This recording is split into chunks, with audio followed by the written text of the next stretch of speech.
नमस्कार विद्यार्थी मित्र हो, मी प्राध्यापक बाळकृष्ण जाधव, मराठी विभाग, रयत शिक्षण संस्थेचे राजर्षी छत्रपती शाहू कॉलेज कोल्हापूर।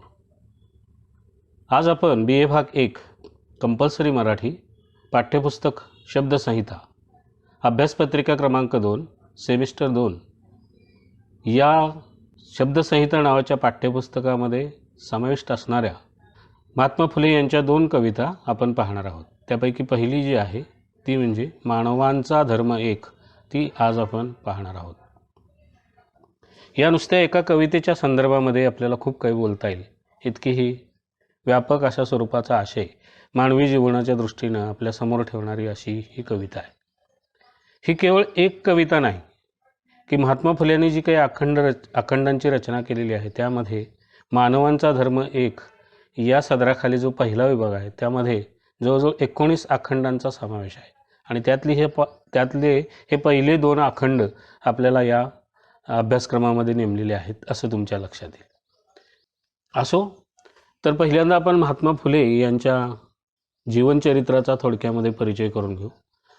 महात्मा ज्योतिराव गोविंदराव फुले यांचा जन्म हा पुण्यामध्ये 1827 साली झाला असं रूढीनं मानण्यात येतं आणि त्यांचा मृत्यू 28 नोव्हेंबर 1890 मध्ये झाला। महात्मा फुल्यांना आधुनिक सामाजिक क्रांतीचे जनक असं म्हटलं जातं। या दृष्टीने ते भारताचे पहिले असे राष्ट्रपुरुष आहेत की ज्याने अनेक पातळीवरती मोठं काम केलेलं तुम्हाला दिसून येतं। महात्मा फुल्यांनी केलेलं एक महत्त्वाचं काम जर आपण विचारात घेतलं तर ती एक धर्मचिकित्सा ही राहिलेली आहे। महात्मा फुल्यांनी अनेक प्रकारच्या धर्मग्रंथांचा, वेदग्रंथांचा, पुराण ग्रंथांचा, स्मृती ग्रंथांचा अभ्यास केला आणि त्या माध्यमातून त्यांनी स्वतःची एक अशी मतं मांडलेली आहेत। त्या माध्यमातून त्यांनी एक स्वतःच्या भूमिका ठेवलेल्या तुम्हाला दिसतात। धर्मग्रंथांची चिकित्सा ही त्या काळामध्ये वर्ज्य मानली जाणारी गोष्ट होती, ती महात्मा फुल्यांनी इथे केलेली तुम्हाला दिसते। कारण या धर्मग्रंथांच्या मुळाशीच इथल्या समाजव्यवस्थेमधल्या काही निष्ठपण आणि अनिष्टपण गोष्टी कारण आहेत हे महात्मा फुल्यांना माहीत होतं आणि त्यामुळे जोपर्यंत आपण धर्माची चिकित्सा करत नाही तोपर्यंत माणसांना सन्मानानं जगण्याचा मार्ग आपण देऊ शकत नाही हे त्यांना माहीत होतं।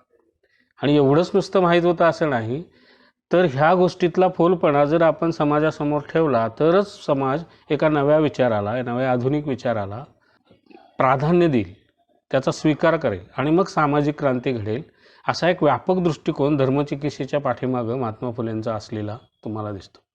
म्हणून महात्मा फुल्यांनी हे केलेलं भारताच्या इतिहासातलं धर्मचिकित्सेवरचं कार्य हे अत्यंत महत्त्वाचं आहे आणि त्या अनुषंगाने त्यांनी केलेली जी परखड चिकित्सा आहे ही त्या काळातल्या अनेक लोकांना बोचरी वाटली,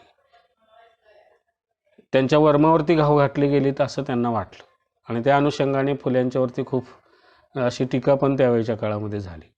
त्यांना धर्म बुडवा असं स्वरूपाचं सुद्धा एक बिरुद चिकटवण्याचा प्रयत्न झाला। तरीही महात्मा फुल्यांनी केलेलं हे कार्य अजोड आणि कीर्तिमान अशा स्वरूपाचं आहे असं आपल्याला दिसून येतं आणि त्याचीच आज आपण सर्वजण फळे चाखतो आहोत।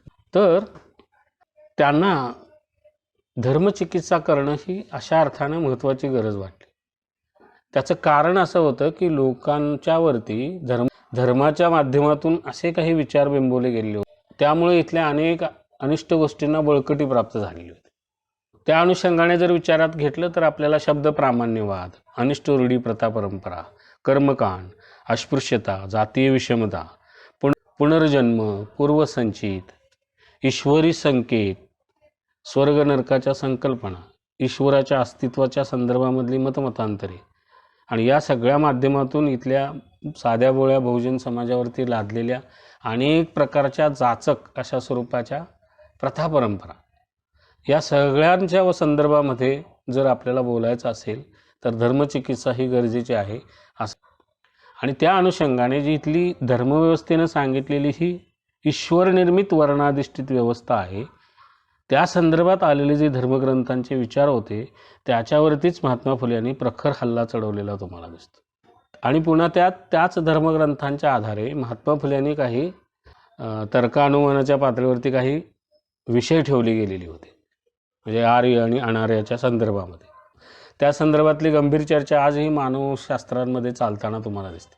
आर्य मूळचे कोण आणि अनार्य मूळचे कोण या संदर्भामधली ही चर्चा महात्मा फुलेंनी सुद्धा केलेली तुम्हाला दिसते. म्हणजे मानववंशशास्त्राच्या दृष्टिकोनातून सुद्धा महात्मा फुलेंनी इथं काही विचार व्यक्त केलेले आहेत आणि ते निश्चितच विचार करण्यासारखे आहेत. या स्वरूपामध्ये अनेक मतमतांतरे असू शकतात, पण त्यांनी मांडलेली ही एक भूमिका आहे. दुसरी गोष्ट अशी की महात्मा फुलेंनी प्रत्यक्ष चळवळीमध्ये जे काम केलं त्याच्यामध्ये आपल्याला प्रामुख्याने असं म्हणता येईल की विधवा पुनर्विवाह चळवळीला त्यांनी सहकार्य केलं. बाल हत्या प्रतिबंधक गृहाची त्यांनी स्थापना केली. आता हे सांगणं खूप सोपं आहे. स्त्रियांवरती केलेल्या अत्याचाराच्या पातळीवरती जर आपण विचार केला तर हा फार अनैतिकतेने भरलेला या बालहत्या प्रतिबंधक गृहाच्या स्थापनेपाठीमागचा इतिहास आहे. या पुरुषसत्ताक समाजव्यवस्थेमध्ये अशा विधवा स्त्रियांच्या असहाय्यतेचा फायदा घेऊन त्यांच्यावरती बलात्कार व्हायचे आणि त्यातून त्या स्त्रिया गर्भवती राहायच्या. आणि मग अशा स्त्रिया आपली अब्रू जाऊ नये म्हणून आपल्या घरापाठीमागच असणाऱ्या विहिरीमध्ये प्राणत्याग करायच्या. आणि ही एक क्लेशदायक घटना त्यावेळच्या काळामध्ये समाजामध्ये अस्तित्वात असलेली तुम्हाला दिसते. कारण एका विशिष्ट उच्चवर्णीय समाजामध्येच विधवांना पुनर्विवाह करण्याचा अधिकार नव्हता. बहुजन समाजामध्ये मात्र होता आणि त्याला पाठ लावणे असं म्हणतात. हे तुम्हाला कदाचित माहीत नसेल, पण तुम्ही ते समजून घ्या. तर ही उच्चवर्णीय समाजामध्येच मोठ्या प्रमाणात असलेली विधवा स्त्रियांची एक मोठी समस्या होती. एक तर त्या स्त्रिया आत्महत्या करायच्या किंवा त्यांच्या पोटी जन्मलेल्या बाळाला असं एक निर्घृणपणाने मारलं जायचं. आणि त्यामुळं अशा स्त्रियांच्या संगोपनाची आणि अशा बालकांच्या संगोपनाची जबाबदारी या फुले दाम्पत्यानं स्वीकारली आणि महात्मा फुल्यांनी मग बालहत्या प्रतिबंधक गृहाची स्थापना केली. आणि तिथं अशा अबला आणि बलात्कार पीडित असणाऱ्या कोणत्याही वर्ण जातीमधल्या स्त्रियांना बालहत्या प्रतिबंधक गृहामध्ये त्यांना ठेवलं, त्यांचं संगोपन केलं. म्हणजे इतक्या मोठ्या मनाचा हा एक महापुरुष होता. म्हणून त्यांच्या प्रत्येक कार्याचं असं एक नुसतं नाव घेऊन पुढं जाणं अशक्यप्राय अशा स्वरूपाची गोष्ट बनून जाते. असो, पण काळाची मर्यादा लक्षात घेऊन आपण त्या संदर्भामध्ये चर्चा करतो आहोत. तर बालहत्या प्रतिबंधक गृहाची स्थापनेपाठीमागचा हा एक भयंकर अनैतिक पातळीवरचा इतिहास त्या पाठीमागं दडलेला आहे. आणि महात्मा फुले किती मानवतावादी होते हेच तुमच्या इथं लक्षात येईल. स्त्रियांना स्वातंत्र्याचे हक्क प्रदान करणारा, स्त्री शिक्षणाची मुहूर्तमेढ रोवणारा, दलित पद्दलित समाजाला पाण्यासाठी हौद खुला करून देणारा, आणि एवढंच नव्हे तर या समाजव्यवस्थेमध्ये जातपात धर्मभेदाच्या पलीकडे एक नवी समाजव्यवस्था निर्माण व्हावी अशा स्वरूपाचे नुसतं स्वप्न पाहणारा हा स्वप्नवेडा माणूस नव्हता, तर कृतिशील पातळीवरती आपलं संपूर्ण आयुष्य झिजवणारे आणि संपूर्ण आयुष्याचीच आहुती देणारे हे असे राष्ट्रपुरुष म्हणजे ज्योतिराव गोविंदराव फुले आहेत. हे आपण लक्षात घेतलं पाहिजे की महात्मा फुल्यांनी गिरणी कामगारांच्यासाठी मुंबईमध्ये चळवळ उभारली आणि लोखंडे नावाच्या आपल्या अनुयायांच्याकडे ते नेतृत्व सोपवलं. आणि मग मुंबईमध्ये गिरणी कामगारांची एक संघटना स्थापन झाली. महात्मा फुले शेतकरी आणि शेतकऱ्याच्या प्रश्नाबाबतीत ते खूप गंभीर असायचे. त्यांची अशी एक ठाम धारणा होती की शेतकरी हाच जगाचा पोशिंदा आहे आणि इथली कृषीजन व्यवस्था जी आहे हीच खरी भारतीय जीवन संस्कृती आहे. या दृष्टीने शेतकरी आणि कृषीजन संस्कृती या व्यवस्थेकडे महात्मा फुले एका गंभीर अशा पातळीवरती पाहत होते. आणि मग ही शेती सुधारणा व्हावी, या शेतीमध्ये अनेक प्रकारचे प्रयोग व्हावेत. एवढंच नव्हे तर गुरांची एक उच्च दर्जाची निपज व्हावी, धरणं कुठं असावेत, तलाव कुठे असावेत, पाणलोट कुठं असावेत, एक उच्च दर्जाचे बियाणे त्यांना मिळावेत. आणि एवढंच नव्हे तर या शेतकऱ्यांच्या मुलांना परदेशामध्ये जाऊन कृषी शिक्षण घेण्याची सोय या ब्रिटिश सरकारनं करावी या स्वरूपाची भूमिका त्यांनी मांडलेली होती. अशा पातळीवरचे विचार त्यांनी शेतकऱ्यांचा आसूड नावाच्या पुस्तकाच्या माध्यमातून मांडलेला आहे. आणि त्यांनी शेतकऱ्याच्या अवनीतीबद्दल ब्रिटिश सरकारला धारेवरती धरलेलं आहे असं तुमच्या लक्षात येईल.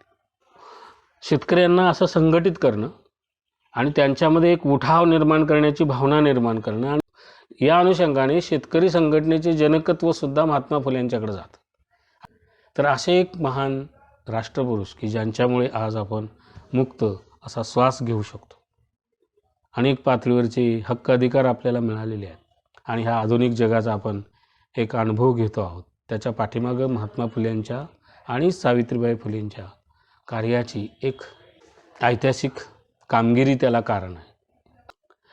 त्यांनी वाङ्मयीन क्षेत्रामध्ये सुद्धा एक मोठं काम केलेलं तुम्हाला पाहायला मिळतं. महात्मा फुले यांनी लिहिलेली जी साहित्य संपदा आहे त्याच्यामध्ये तृतीय रत्न नावाचं नाटक आहे. अगदी छोटं नाटक आहे.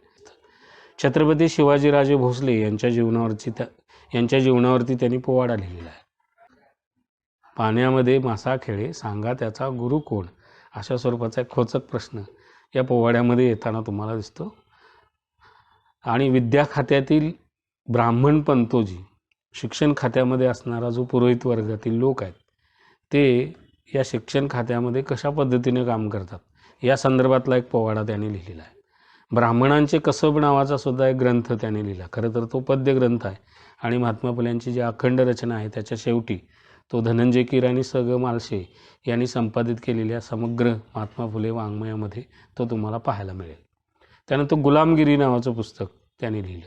शेतकऱ्यांचा आसूड, की ज्या संदर्भामध्ये मी तुम्हाला आत्ताच चर्चा केली, त्या शेतकऱ्यांचा आसूड नावाचं पुस्तक त्यांनी लिहिलेलं आहे.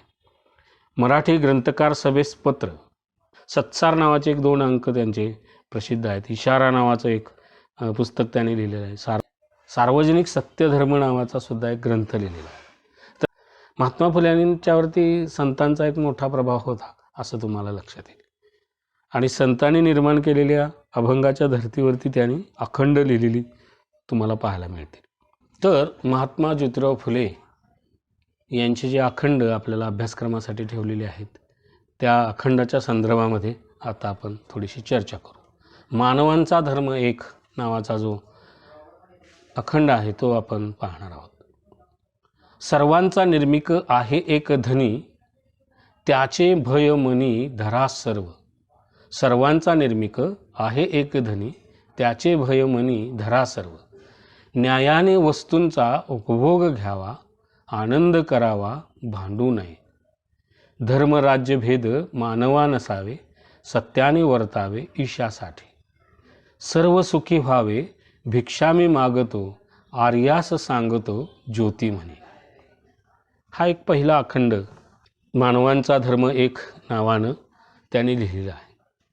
हा अखंड अप्रत्यक्षरित्या आर्यांशी संवाद साधतो. आर्यास सांगतो असं म्हटलेलं आहे. हा अखंड आर्यास सांगतो, आर्यांना सांगण्यासाठी लिहिलेला असला तरी तो आपल्या सगळ्यांच्यासाठी उपयोगी अशा स्वरूपाचा आहे. या अखंडामधलेच काही त्यांचे पुढचे अभंग बघितले तर तुमच्या लक्षात येईल की महात्मा फुल्यांनी आर्य लोक हे मूळचे इराणी आहेत आणि इराण या शब्दाचाच अपभ्रंश म्हणजे आर्य असा झालेला आहे असं त्यांनी मान्य केले आहे. तर तुम्ही बळीराजाचे शूरपुत्र या अर्थाने या बहुजन वर्गाला शूद्र या बहुजन वर्गाला त्यांनी क्षत्रिय म्हटलेलं आहे. आणि मग त्या क्षत्रियांना सुद्धा त्यांनी सांगितलेलं आहे की तुम्ही कष्ट करा, श्रम करा, श्रमातून तुम्ही साधन संपत्ती मिळवा, तुम्ही सुखी व्हा आणि हेच तुम्ही सुखी झाल्यानंतर या आर्यांना तुम्ही त्रास देऊ नका हे पण त्यांनी सांगितले. सार्वभौम सत्य स्वतः आचरावे, सुखे वागवावे आर्य भटा असं त्यांनी याच अखंडांमध्ये पुढं म्हटलेलं तुम्हाला दिसतं. या अखंडामध्ये ते असं म्हणतात, सर्वांचा निर्मिक हा एकच आहे आणि सर्वांनी त्याचं भय मनामध्ये धरावं आणि न्यायाने इथल्या भूतलावरती असणाऱ्या सर्व वस्तूंचा उपभोग घ्यावा, आनंद करावा, भांडू नये असं ते सांगतात. धर्मराज्यभेद मानवा नसावे, सत्याने वर्तावे ईशासाठी. कोणत्याही माणसानं धर्मराज्यभेद मनामध्ये पाळू नये, त्यापेक्षा सत्याचं वर्तन करावं ईशासाठी.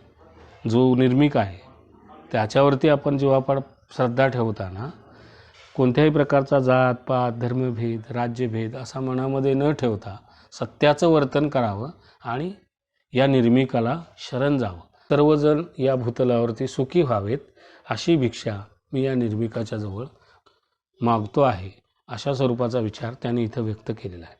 आणि ते म्हणतात, आर्यास सांगतो ज्योती म्हणे. धर्माधर्मामधले लोकांचे आपापसामधले संबंध कसे असावेत आणि ईश्वर जो निर्मिक आहे की जो या आर्य धर्मग्रंथामध्ये सुद्धा आलेला आहे तो खरा तरी एकच आहे सर्वांचा निर्मिक म्हणून. आणि त्याला भजण्यासाठी त्याला आपण शरण गेलं पाहिजे खरं तर, आणि त्याचं भय मनामध्ये धरलं पाहिजे आणि मग माणसाबरोबर सत्याचं वर्तन केलं पाहिजे. असं अमानुषतेने कोणालाही आपण वागवू नये, कुठल्याही प्रकारचे भेद आपण पाळू नयेत. धर्म राज्य भेद मानवा नसावे. असा धर्म तुम्ही अंगीकारायला पाहिजे, पण तुम्ही तो अंगीकारत नाही. तर खरा धर्म इथं आहे, खऱ्या निर्मिकाची सेवा इथं आहे.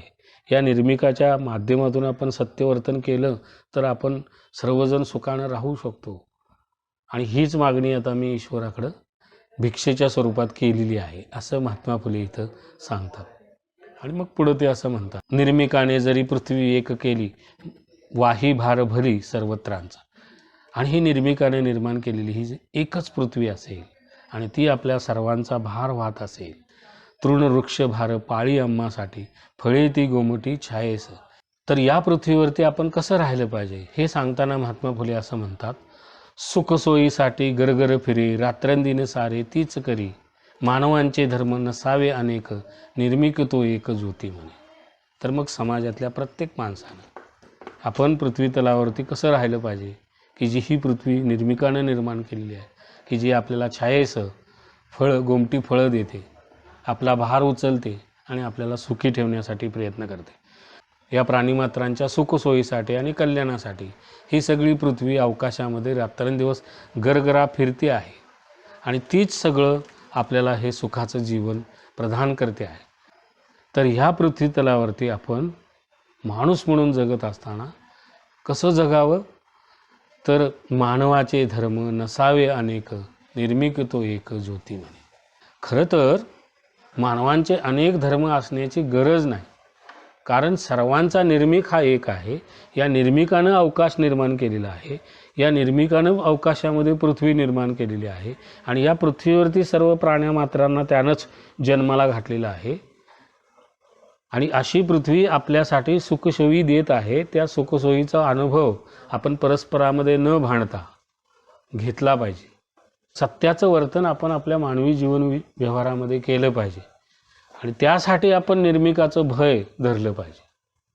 आणि कोणत्याही प्रकारचा धर्मभेद, जातीभेद, लिंगभेद, राज्यभेद असा न पाळता, परस्पराबरोबर न भांडता एक सौजन्याचं, समतेचं, मानवतेचं जीवन आपण व्यतीत केलं पाहिजे आणि निर्मिकाला शरण गेलं पाहिजे. अशा स्वरूपाचा विचार महात्मा फुल्यांनी या कवितेच्या माध्यमातून मांडलेला तुम्हाला दिसतो. आणि हा विचार आजच्या काळामध्ये सुद्धा किती उपयुक्त ठरणार आहे हे तुम्हाला लक्षात येईल. आज धर्माधर्मामध्ये माणसं भेद करत आहेत, राज्यामध्ये अनेक प्रकारच्या समस्या उभा राहिलेल्या आहेत. आणि हे नुसतं भारतामध्ये तुम्हाला दिसतंय असं नाही, तर धर्माच्या माध्यमातून रक्तपात होणारी जगभरामध्ये आज उदाहरणं सापडतील. या पद्धतीनं महात्मा फुल्यांनी या कवितेच्या माध्यमातून विचार व्यक्त केलेले आहेत. त्या विचाराची प्रस्तुतता आजही आपल्याला असलेली तुम्हाला दिसते. एवढंच सांगतो आणि मी इथं थांबतो. धन्यवाद.